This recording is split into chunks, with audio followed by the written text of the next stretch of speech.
கன்மலையிலிருந்து தண்ணீரை சுரக்க பண்ணுவார், பயப்படாதே. ஏசாயா 48:21. அவர் அவர்களை வனாந்தரங்களில் நடத்தும்போது அவர்களுக்கு தாக விடா இருந்ததில்லை. கன்மலையிலிருந்து தண்ணீரை அவர்களுக்கு சுரக்க பண்ணினார். கன்மலையை பிளந்தார், தண்ணீர் ஓடி வந்தது. கன்மலைக்குள் தண்ணீர் இருக்கும் என்பது எல்லோருக்கும் தெரியும். பாறைக்குள் இருக்கும் தண்ணீர் மிகவும் தித்திப்பாகவும் சுத்தமானதாகவும் இருக்கும் என்பதும் தெரியும். ஆனால் அதை பிளந்து வெளியே எடுத்து பருகுவதுதான் கடினம். பாறையை பிளப்பது என்பது சாதாரண விஷயமல்ல. இந்த காலத்தில் பாறைகளை குடைந்து எடுக்கும் எல்லா வசதிகளும் இருக்கிறது.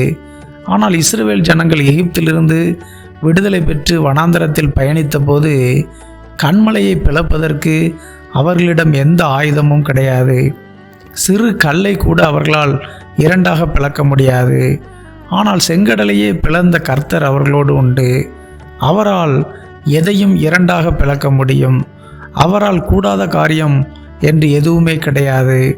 தமது ஜனங்களுக்காக எதையெல்லாம் பிளக்க முடியுமோ அவற்றையெல்லாம் பிளந்துதான் வழி நடத்தினார். இஸ்ரவேல் ஜனங்கள் வனாந்தரத்தில் கன்மலையிலிருந்து பிளந்து ஓடி வந்த தண்ணீரை குடித்து ஏறக்குறைய 700 ஆண்டுகள் ஆகிவிட்டன. ஆனாலும் அது ஏசாயாவுக்கு இப்போதும் பசுமை மாறா நினைவுகளாகவே இருந்தன. ஆனால் ஜனங்களுக்கு அவ்வாறு இல்லை. சிறையிருப்பில் இருக்கும் ஜனங்கள் அதிலிருந்து தங்களை விடுவித்து கொள்ள மனதில்லாமல் இருந்தனர். காரணம், வழியில் தண்ணீரும் ஆகாரமும் இல்லாமல் அழிந்து போய் விடுவோமோ என்ற கவலைதான்.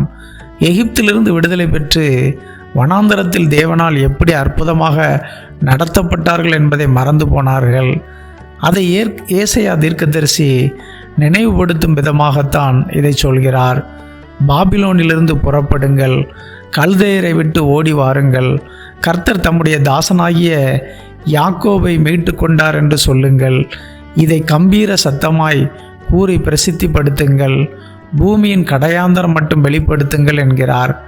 விடுதலை வேண்டுமென்றால் வனாந்தரமான வழியில் சில காலம் பயணிக்க வேண்டியது வரத்தான் செய்யும். ஆனாலும் கன்மலையை பிளந்து தண்ணீரை கொடுக்கிற தேவன் வழி நடத்துவார் என்ற விசுவாசமும் நமக்கு வேண்டும். கர்த்தர் உங்களுக்கு கட்டளையிட்ட விடுதலை வாழ்வில் வழியில் தண்ணீரும் ஆகாரமும் இல்லாமல் போய்விடுமோ என்று கவலைப்படுகிறீர்களா? பயப்படாதிருங்கள். எவ்வளவு கடினமான கன்மலையாக இருந்தாலும் உங்களுக்காக பிளப்பார். பயப்படாதிருங்கள். ஆமென்.